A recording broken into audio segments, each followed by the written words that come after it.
Oke, baik. Assalamualaikum warahmatullahi wabarakatuh. Waalaikumsalam. Waalaikumsalam warahmatullahi wabarakatuh. Oke, mohon maaf ya, selamat sore. Waalaikumsalam. Gitu ya. Karena saya sedang dalam perjalanan juga dan alhamdulillah baru sampai rumah nih. Nah, karena kemarin kita nggak sempet gitu ya, jadi kita lanjutkan hari ini untuk perkuliahannya. Karena Sabtu kemarin saya juga lagi di perjalanan Bogor ke Bandung ya.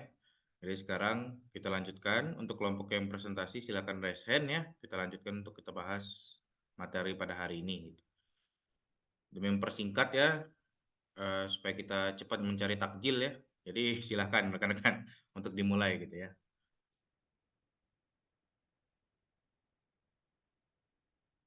Kelompok berapa hari ini yang maju? Kelompok 2, Pak. Nah, silakan kelompok 2. Yang merasa kelompok 2 raise hand ya. Yang nggak raise hand nggak kedata nih namanya nanti. Jadi saya anggap tidak presentasi ya. Cara raise hand ada angkat tangan tuh di interaction kalau nggak tahu ya. Oke, silakan share screen. Nah, nanti seperti biasa untuk kelompok-kelompok lain silahkan untuk dipersiapkan ya pertanyaannya gitu. Jadi dari sekarang nih harusnya sebelum mereka tampil kalian udah belajar gitu ya.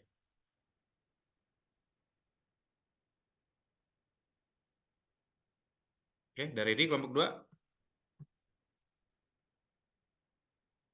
2. Tunggu sebentar ya, Pak. Oke.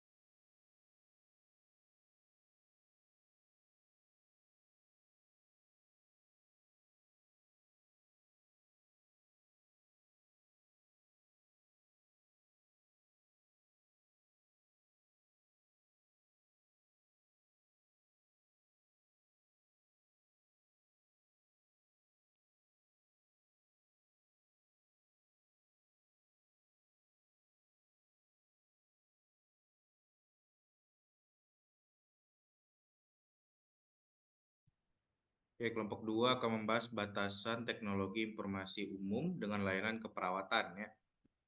Jadi nanti secara garis besar akan diberitahukan batasan-batasan apa sih teknologi informasi dalam bidang keperawatan ya. Semoga ada disampaikan gitu ya sama rekan-rekan nanti.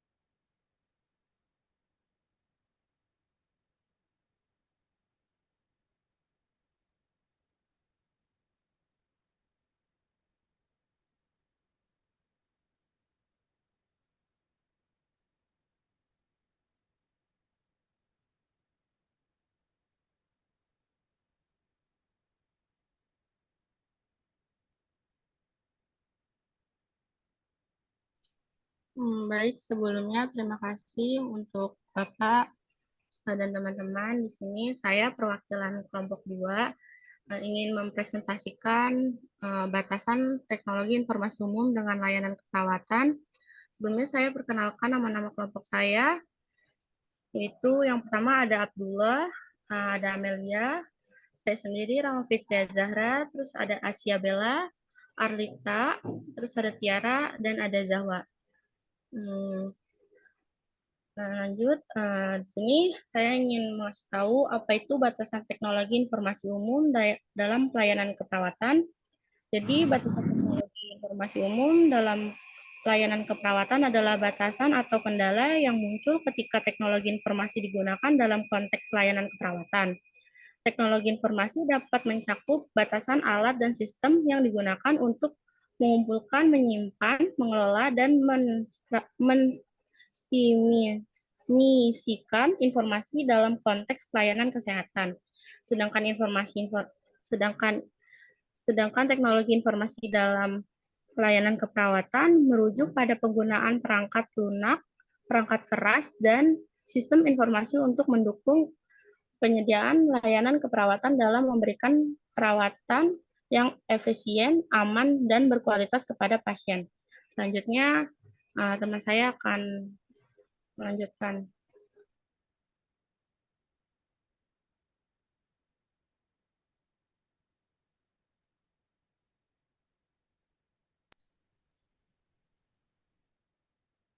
Yang selanjutnya ada batasan umum antara teknologi informasi dan layanan keperawatan. Nah, ini ada dibagi menjadi tiga. Yang pertama ada keamanan dan privasi data, yaitu penggunaan teknologi informasi dalam layanan keperawatan harus memastikan keamanan dan privasi data klien atau pasien. Informasi medis dan pribadi yang dikumpulkan dan disimpan dalam sistem teknologi informasi harus dilindungi dari akses yang tidak sah atau penyalahgunaan. Keterbatasan teknis, yang kedua ada keterbatasan teknis, yaitu sistem teknologi informasi mungkin memiliki keterbatasan teknis tertentu, seperti keterbatasan dalam kapasitas, penyimpanan data, kecepatan akses, atau kompatibilitas dengan sistem lain. Hal ini dapat mempengaruhi kemampuan layanan keperawatan untuk mengakses dan menggunakan informasi yang diperlukan. Yang ketiga ada keterampilan dan pelatihan, yaitu penggunaan teknologi informasi dalam layanan keperawatan membutuhkan keterampilan dan pengetahuan yang tepat. Tenaga medis dan perawat perlu dilengkapi dengan pelatihan yang memadai untuk menggunakan sistem teknologi informasi dengan efektif dan efisien. Untuk slide selanjutnya akan saya serahkan kepada rekan saya.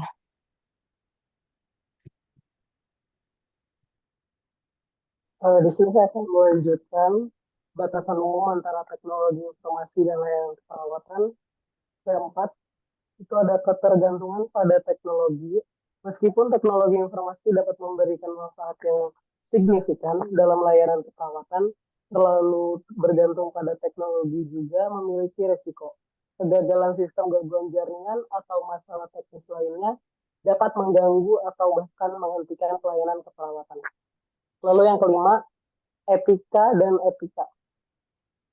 Penggunaan teknologi informasi dalam layanan keperawatan juga melibatkan pertimbangan etika dan etika.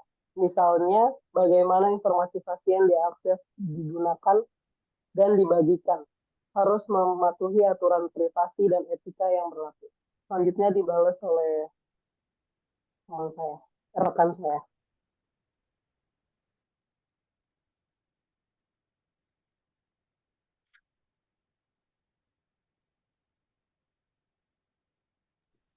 Contoh teknologi informasi di layanan keperawatan. Pertama ada sistem informasi kesehatan elektronik. Contohnya sistem pencatatan digital yang menyimpan catatan medis pasien secara elektronik. Lalu ada analitika kesehatan. Analistik digunakan untuk memahami tren kesehatan dan efisien layanan keperawatan. Lalu ada telemedicine dan telehealth. Telemedicine didefinisikan sebagai penyediaan layanan medis jarak jauh oleh dokter. Lalu ada telehealth adalah istilah umum yang mencakup telemedis dan berbagai layanan non-dokter, termasuk telenursing dan telefarmasi. Selanjutnya akan dilanjutkan oleh rekan saya. Peranan teknologi informasi dalam layanan keperawatan. Yang pertama ada pencatatan elektronik. Yang sistem pencatatan digital membantu mengurangi kesalahan dan memungkinkan akses cepat ke data pasien. Yang kedua ada peningkatan akses. Teknologi memungkinkan layanan keperawatan di pedesaan atau daerah terpencil untuk terhubung dengan sumber daya di pusat kesehatan. Yang ketiga ada telemedicine. Terobosan telemedicine memungkinkan layanan keperawatan jarak jauh dan konsultasi dokter melalui platform digital. Selanjutnya akan dibahas oleh rekan saya.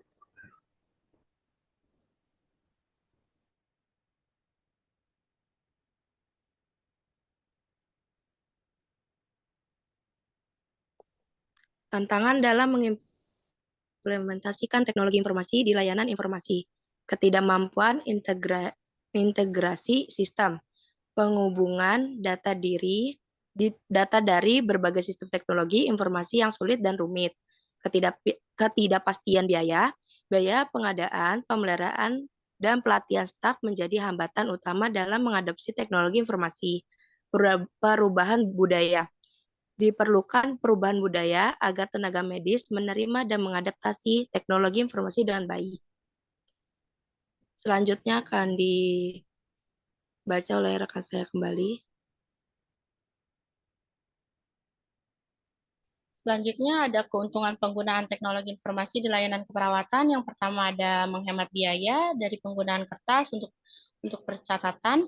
Yang kedua ada penghematan ruang karena tidak dibutuhkan tempat yang besar dalam penyimpanan arsip. Yang ketiga, penyimpanan data pasien menjadi lebih lama. Yang keempat ada pendokumentasian keperawatan berbasis komputer yang dirancang dengan baik akan mendukung otomatis yang dapat dipertanggungjawabkan. Yang kelima, membantu dalam mencari informasi yang cepat sehingga dapat membantu pengambilan keputusan secara cepat. Yang keenam, ada meningkatkan produktivitas kerja. Yang ketujuh, membantu memonitor nilai kredit kinerja perawat. Selanjutnya ada yang ingin ditanyakan? Oke, silakan. Yang ingin bertanya.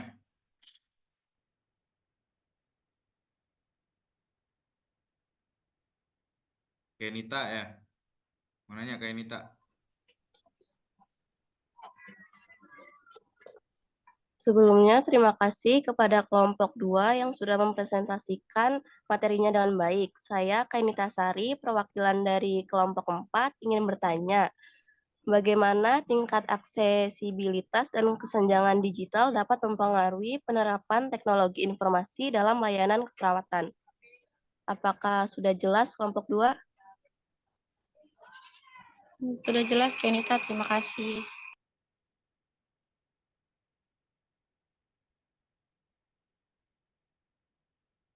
Mau lanjut? Apa mau langsung dijawab? Bapak, mohon maaf, kayaknya ditampung dulu pertanyaannya. Oke, selanjutnya Suci ya. Suci menanya ya, Suci. Sebelumnya terima kasih untuk kelompok 2 yang sudah mempresentasikan. Saya Suci dari perwakilan dari kelompok 5 mau bertanya, apa manfaat utama dari implementasi sistem informasi keperawatan di rumah sakit? Apa sudah jelas pertanyaannya? Sudah, Suci. Terima kasih. Mantap sekali Suci. Oke. Yang lain? Tadi kayaknya ada Dreambir nih, siapa Dreambir? Saya Pak Amelia. Nah, silakan Dreambir. Enggak, saya anggota kelompok ini, Pak. Hah? Anggota? Saya anggota. Oh, Iya. ya udah. Arum. Baik, terima kasih buat kelompok 2 yang sudah memaparkan materinya. Di sini saya Arum, perwakilan dari kelompok 3, ingin memberi pertanyaan, apa resiko keamanan yang terkait dengan penggunaan teknologi informasi dalam teks perawat? Dan bagaimana cara mengurangi resiko tersebut? Terima kasih. Mantap sekali Arum. Oke, selanjutnya. Tri ya, Ilmiah.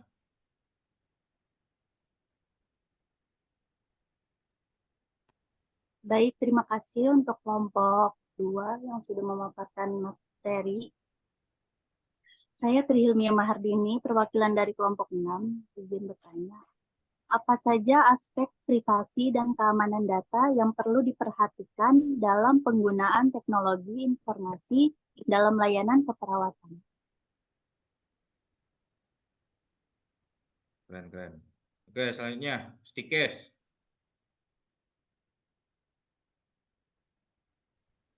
Baik, izin bertanya.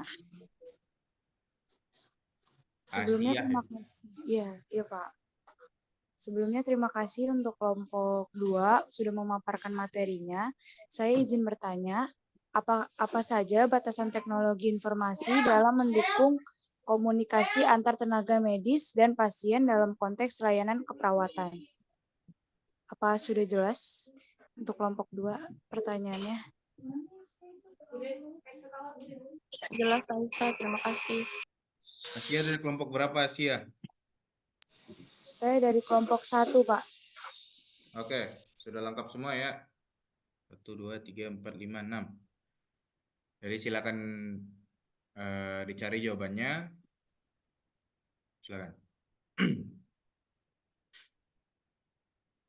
Jadi kalau dari saya tadi udah lengkap banget. Cuman ada kekurangan rekan-rekan. Jadi batasan umum itu dari suatu teknologi informasi kita tentu saja mengacu kepada peraturan pemerintahan. Jadi rekan-rekan kurang memasukkan peraturan-peraturan apa sih tentang teknologi informasi dalam keperawatan gitu ya. Aturannya seperti di Kemenkes gitu ya, Permenkes, kan itu tentu saja diatur tuh batasan-batasan teknologi informasinya. Nah, rekan-rekan belum menyantumkan itu kan tadi, kalau nggak salah ya. Kalau yang saya lihat belum menyantumkan. Jadi nanti diperbaiki dari segi peraturannya dicari ya. Karena tentu saja batasan-batasannya itu kita melihat dari peraturan gitu ya, peraturan Menteri Kesehatan gitu. Di situ harusnya jelas dari segi data dan privasi dan lain sebagainya gitu ya. Nanti silakan dicari lebih lanjut terkait hal tersebut gitu ya. Secara umum itu sudah tersampaikan semua tadi, bagus banget. Terima kasih atas PPT-nya gitu ya, udah tersampaikan dengan baik. Cuman tadi kurang itu peraturan gitu ya, yang terkait dengan batasan tersebut.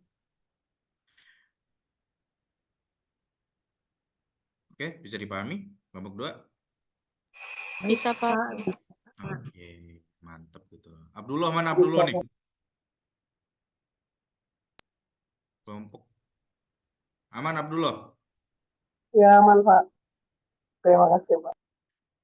Oke, silakan kalau mau menjawab.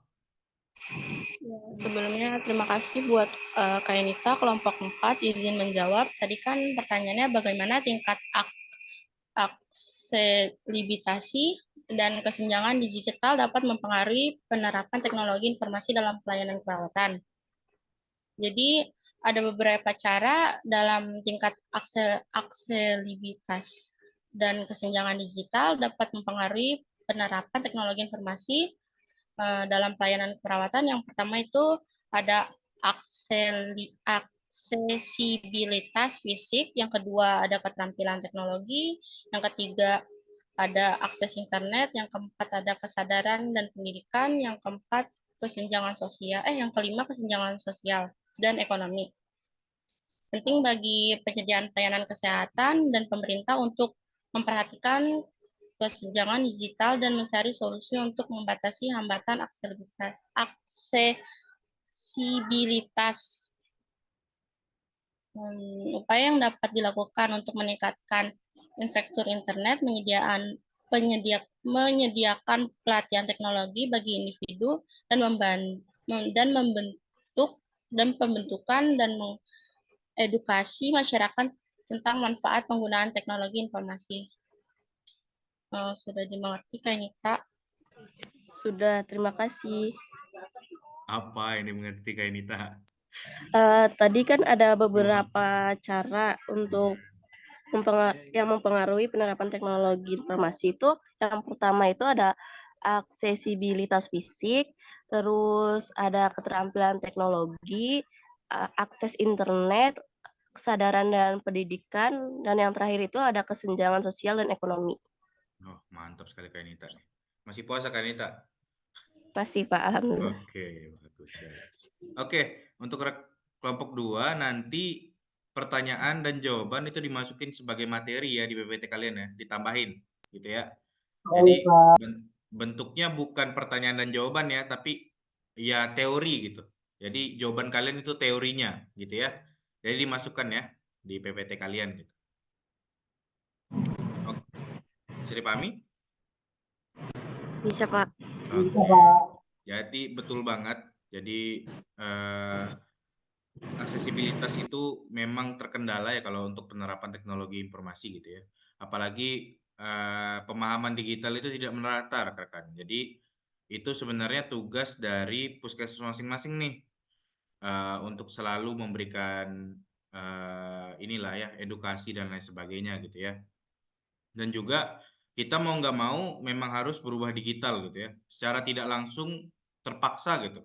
Jadi sekarang itu kalau ngomong tidak ada digital atau tidak paham digital harusnya sekarang udah mulai berkurang karena salah satu visi utama dari pemerintahan itu adalah menggerakkan digital tadi ya, digital entrepreneurship, terus digital worker dan lain sebagainya. Itu udah di masing-masing desa itu harusnya udah dikasih dana yang cukup besar dan untuk penerapan hal tersebut.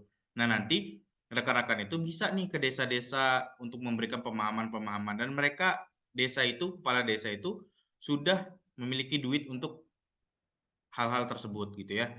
Jadi pemahaman terus penerapan dan desa-desa bisa juga mengakses atau memberikan akses wifi gitu ya, internet dengan duit mereka yang banyak ini karena lumayan ya 1 tahun itu 2 miliar atau berapa gitu ya. Jadi bisa dipakai untuk itu. Jadi sebenarnya itu aksi pemerintah dari atas sampai langsung ke bawah gitu. Jadi sebenarnya untuk aksesibilitas itu udah dipermudah tergantung desanya masing-masing. Jadi kalau misalnya ada desa yang nggak paham atau digitalnya kurang, berarti duitnya entah kemana gitu ya. Jadi harusnya itu udah tergalakkan ataupun udah bisa diatasi terkait aksesibilitas gitu ya. Bahkan nanti kalau desanya bagus gitu ya, jadi bisa nih masyarakat-masyarakat desa datang ke kantor desa untuk akses internetnya, bahkan dipersiapkan untuk terkait telenursing dan lain sebagainya gitu. Itu udah mulai disiapkan, namanya desa digital rekan-rekan, untuk informasi dari kalian ya. Jadi kalau misalnya yang tinggal di desa nih, silakan datang ke desanya. Kita harus kritis, sekarang desa itu duitnya banyak banget, jadi kita yang harus memantau gitu ya. Apalagi mahasiswa-mahasiswi nih, yang tentu saja kita diberikan keilmuan yang lebih gitu ya. Jadi kita yang harus memantau nih terkait tersebut. Jangan ogah-ogahan gitu ya. Oh ini malas gitu. Enggak, jangan. Kita yang harus ambil andil karena ini masanya kalian gitu. Kalian bukan anak kecil lagi gitu ya. Jadi sekarang lah kalian melek terkait dana dan lainnya jika tinggal di desa ya dan lain sebagainya gitu. Oke, mungkin selanjutnya silakan dilanjutkan. Saya di sini akan menjawab pertanyaan dari Suci ya. Jadi Oke, Suci. pertanyaannya, apa manfaat utama dari implementasi sistem informasi keperawatan di rumah sakit? Ada beberapa manfaat yaitu diantaranya satu, peningkatan efisiensi. Contohnya sistem informasi dapat mengotomatiskan banyak proses administratif, mengurangi keterlambatan dan kesalahan, sehingga memungkinkan perawat untuk fokus pada aspek-aspek keperawatan yang lebih penting. Lalu yang kedua ada peningkatan akurasi dan keselamatan. Contohnya dengan memiliki akses langsung ke data pasien, sistem informasi membantu perawat dalam membuat keputusan yang lebih tepat dan mengurangi resiko kesalahan dalam administrasi obat atau keperawatan. Lalu yang ketiga ada koordinasi perawatan yang lebih baik. Contohnya seperti sistem informasi memungkinkan perawat untuk dengan mudah berkomunikasi dan berkolaborasi dengan anggota tim perawat lainnya. Seperti tim keperawatan lainnya seperti dokter dan terapis untuk menyelaraskan perawatan pasien secara lebih efektif. Yang keempat ada pemantauan pasien yang lebih baik. Contohnya dengan rekam medis elektronik dan sistem pelacakan pasien. Perawat dapat dengan cepat mengakses informasi terbaru tentang kondisi pasien, memungkinkan pengawasan yang lebih baik dan respons yang lebih cepat terhadap perubahan status. Lalu ada analisis dan penyelidikan lebih lanjut. Contohnya data yang dikumpulkan melalui sistem informasi dapat digunakan untuk analisis tren, evaluasi kinerja, dan penelitian klinis, membantu rumah sakit dalam meningkatkan praktik perawatan dan keputusan manajerial. Lalu ada peningkatan kepuasan pasien. Contohnya dengan memungkinkan perawat untuk memberikan perawatan yang lebih terkoordinasi, akurat, dan responsif. Implementasi sistem informasi dapat meningkatkan pengalaman pasien secara keseluruhan. Apakah terjawab, Suci? Sudah cukup, Tiara. Oke, terima Oke, kasih, cukup Suci. Suci. Paham nggak Suci manfaatnya? Paham, Bapak. Nah, coba sebutin apa? Yang pertama itu ada peningkatan efisiensi, lalu yang kedua ada peningkatan akuransi keselamatan. Jadi pasien ini terjamin nih keselamatannya di dalam rumah sakit, udah ada tanggung jawabnya dari rumah sakit. Terus ada koordinasi keperawatan lebih baik. Jadi perawatnya ini sama dokter sama tim kesehatan lainnya itu udah bekerja sama dalam melakukan keperawatan kepada pasien.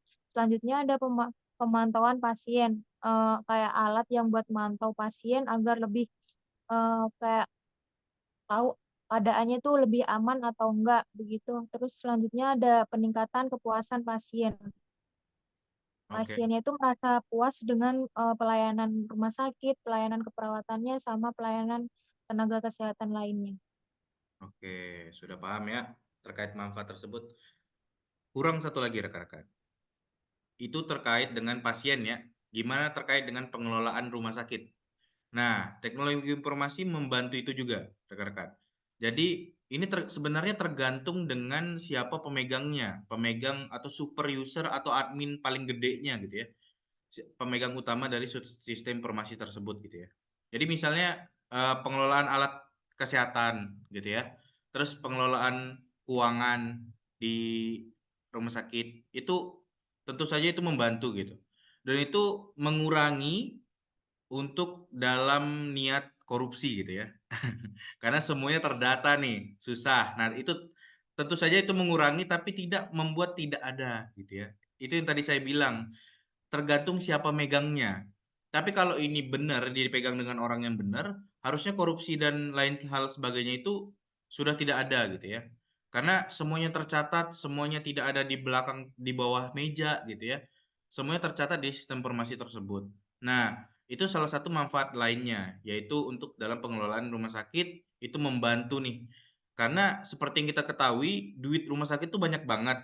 Cuman terkendala dalam pengelolaan rekan-rekan. Jadi kadang-kadang tuh lebih banyak masuk ke pribadi ya daripada untuk mengembangkan rumah sakit gitu. Nah, nanti alat kesehatannya malah tidak berkembang atau bahkan kamar-kamarnya malah tidak bagus dan lain sebagainya ya. Jadi itu bisa nih terdata gitu. Bahkan kita bisa ini apa namanya memprediksi pendapatan dari rumah sakit tersebut jika pemanfaatan sistem informasi ini baik dan benar. Jadi misalnya sehari pendapatannya berapa, nanti dikali 30 hari, nah nanti pendapatan selama setahun bisa dicari gitu ya. Pendapatan selama setahun bisa kita cek dan apakah sesuai target apa enggak gitu nanti.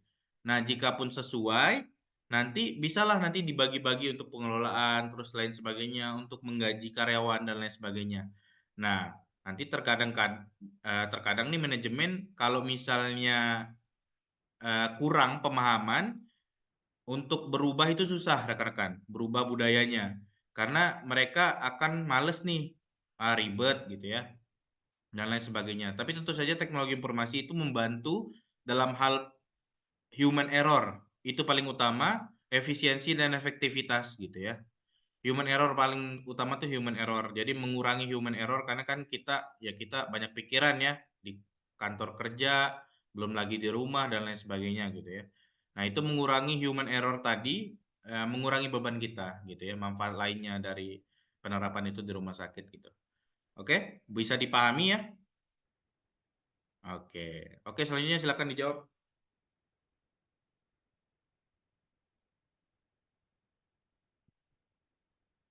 Pertanyaan ke 3.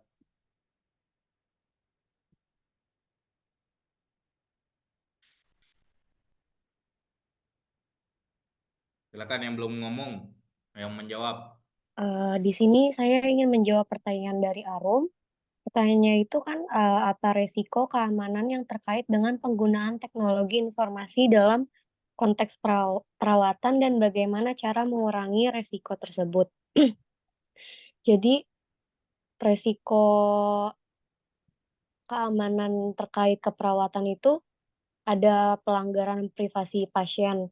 Ini tuh adanya potensi akses yang tidak sah atau pencurian data medis sensitif. Yang kedua ada ancaman keamanan jaringan.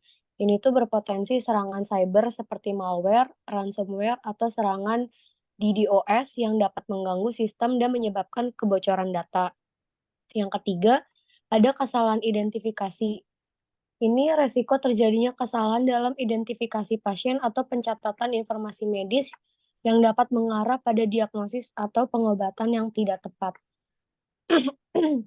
Yang keempat itu ada pembaruan sistem dan perangkat lunak secara teratur. Bentar Pak. Salah dong. Hanya Salah ancaman baca. dong. Itu mah upaya ya. Iya, Pak. Yang keempat ada ketidakmampuan sistem. Ini tuh ada gangguan teknis atau kegagalan perangkat lunak yang dapat mengakibatkan kehilangan atau kelalaian data medis. Terus untuk mengurangi resiko tersebut, ada beberapa langkah, yaitu implementasi kebijakan keamanan yang ketat, yaitu mengadopsi protokol keamanan yang kuat seperti enskripsi data, autentikasi ganda, dan akses terbatas kepada pengguna yang berwenang. Yang kedua ada pelatihan dan kesadaran pengguna. Ini tuh melakukan pelatihan reguler kepada staf medis dan administratif untuk meningkatkan kesadaran tentang ancaman keamanan dan tindakan pencegahan yang harus diambil. Yang ketiga ada monitoring dan deteksi dini, menggunakan sistem pemantauan keamanan yang mendeteksi aktivitas mencurigakan atau ancaman potensi secara real time. Yang keempat ada pembaruan sistem dan perangkat lunak secara teratur. Ini tuh memastikan bahwa semua perangkat lunak dan sistem keamanan terkini dipasang dan diperbarui secara berkala untuk mengatasi kerentanan yang ditemukan. Yang kelima ada kolaborasi antar instansi, yaitu berbagi informasi dan pengalaman tentang praktik terbaik dalam pengelolaan keamanan informasi medis dengan institusi kesehatan lainnya untuk memperkuat pertahanan secara kolektif. Sudah, Pak. Oke, yang nanya siapa tadi? Harum. Mana si Harum? Baik, terima kasih ya, Mel. Udah paham Harum? Paham, Pak. Apa? Bentar, Pak. Mam. Apa yang dipahamin?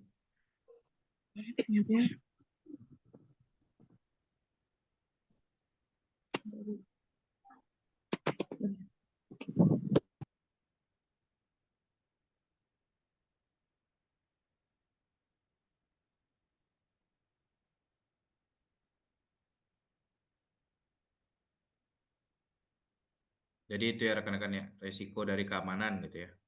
Tentu saja yang paling kritikal adalah data pasien gitu ya. Data pasien, terus kalau misalnya ada mengambil hak akses dan lain sebagainya bisa merugikan kita gitu ya. Bisa misleading information gitu ya.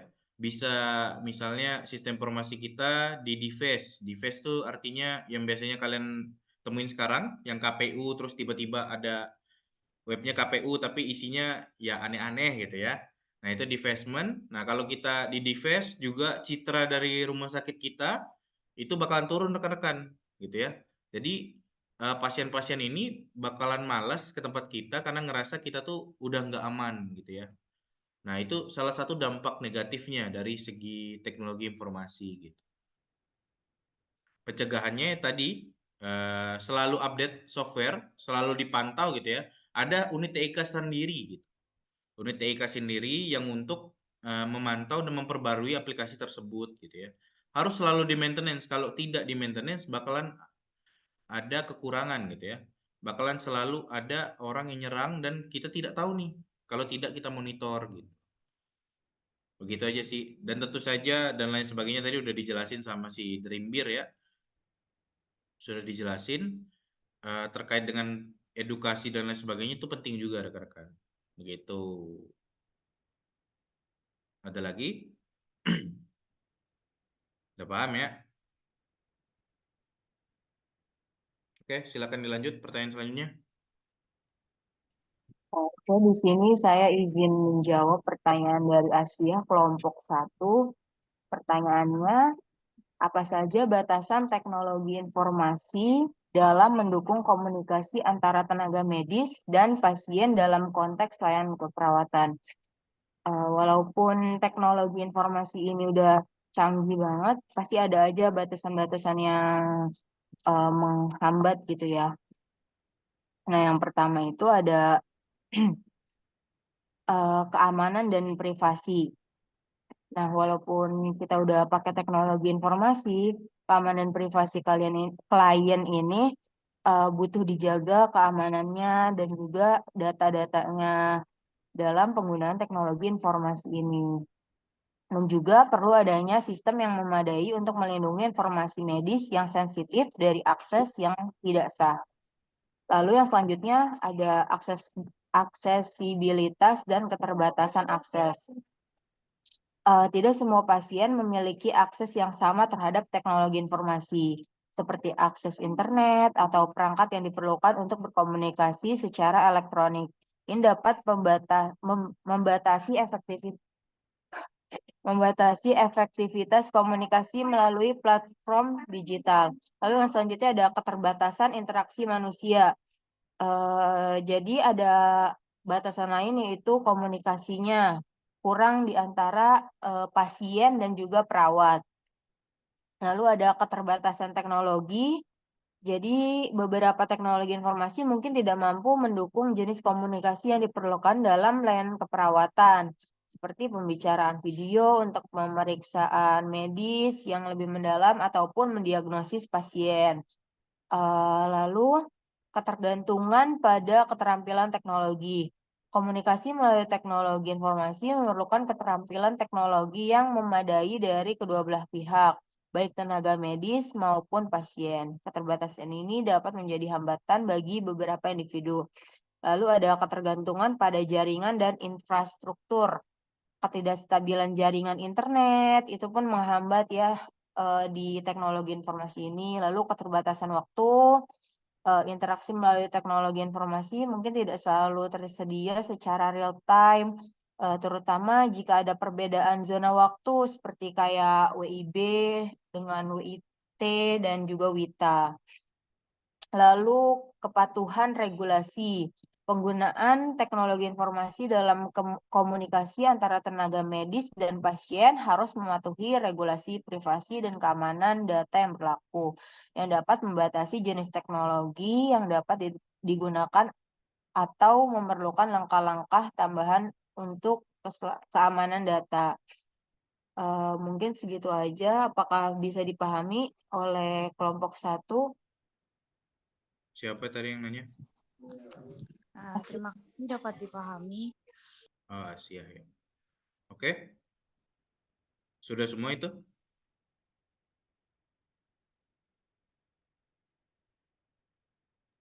Sudah, Pak.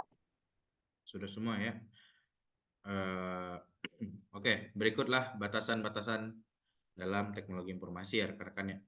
Jadi kita hari ini sudah membahas tentang banyak hal terkait dengan batasan-batasan, cuman kita belum membahas tentang peraturan tersebut ya, peraturan tentang Kemenkes tersebut. Jadi silakan dicari ya peraturan Kemenkes tersebut. Tentu saja teknologi informasi tidak boleh lari dari visi misi Kemenkes gitu ya. Intinya itu yang pertama. Jadi pertama harus kalian tahu visi misi Kemenkes dulu nih apa yang sekarang lagi dicari gitu ya. Nah, aplikasinya tidak boleh lari dari visi misi tersebut gitu ya. Nah, batasan-batasan lain nanti ada peraturan-peraturan, silakan rekan-rekan cari peraturan tersebut nanti dicantumin ya dalam PPT-nya gitu. Untuk ditambah. Dan juga jangan lupa untuk videonya silakan untuk segera dibuat ya. Video terkait dengan materi kalian. Silakan dibuat video edukasi, bentuknya landscape dan bisa diupload nanti. Silakan dimasukkan di link drive-nya dan juga PPT-nya dalam situ gitu. Sampai batas waktu, ya silakanlah dipercepat dibuatnya ya. Kalau makin cepat makin bagus gitu ya. Jadi tidak menumpuk gitu kerjaan kalian. Oke, ada pertanyaan lagi nggak? Bapak, maaf, tadi satu pertanyaan lagi belum dijawab. Oke, dari kelompok. Kita tutup dong. Pertanyaannya Tri, Pak. Tri? Iya, dari kelompok 6. Oke, silakan.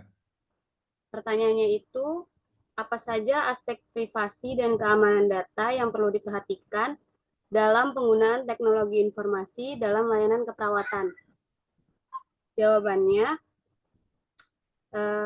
dalam penggunaan teknologi informasi dalam layanan keperawatan, aspek privasi dan keamanan data yang perlu diperhatikan, yang pertama itu pemeliharaan kerahasiaan informasi pasien, yang kedua ada pengamanan data, yang ketiga kepatuhan regulasi, yang keempat audit dan pelacakan akses, yang kelima pelatihan dan kesadaran pengguna, yang keenam ada backup dan pemulihan data, yang ketujuh ada pengelolaan resiko.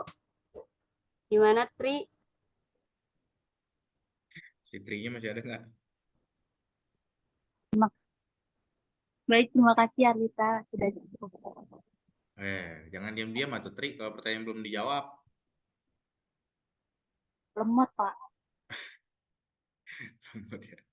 Ya udah. Berikut ya aspek-aspeknya. Nanti ditambahin ya dalam PPT-nya ya sebagai ilmu gitu ya. Jadi rekan-rekan nanti dapat satu PPT full yang compact dan itu ilmu kalian gitu ya. Jadi kalian nanti saya saya kasih link pengumpulan. Nanti boleh juga langsung dari kalian nanti kasih link terus masukin ke grup ya, grup yang kita gitu ya. Silakan, saya tunggu dipercepat ya sebelum UTS harus selesai gitu ya. Ya silakan. Oke, ada lagi pertanyaan? Erli, ada pertanyaan Erli? Enggak, Pak. Nah, Paling nanti saya kumpulin dulu pertanyaan dari anak-anak. Mungkin masih ada yang bingung soal video mungkin. boleh, silakan. Ada lagi pertanyaan? Jika tidak ada, kita cukupkan ya, kita cari takjil ya. Si Rama udah angguk-angguk aja. Udah guys, ampun, jangan nanya-nanya lagi, capek saya nih. Udah lama puasa ya sore-sore ya. Oke, jika tidak ada, aman ya, Abdullah ya. Oke, jika tidak ada, mari kita cukupkan segitu dari saya gitu ya, dari rekan-rekan kelompok 2. Terima kasih banget, PPT-nya sangat bagus ya, sangat baik. Nanti silakan diperbaiki dan dikumpulkan dengan cepat gitu ya. Oke, mungkin kita akan presensi dulu ya.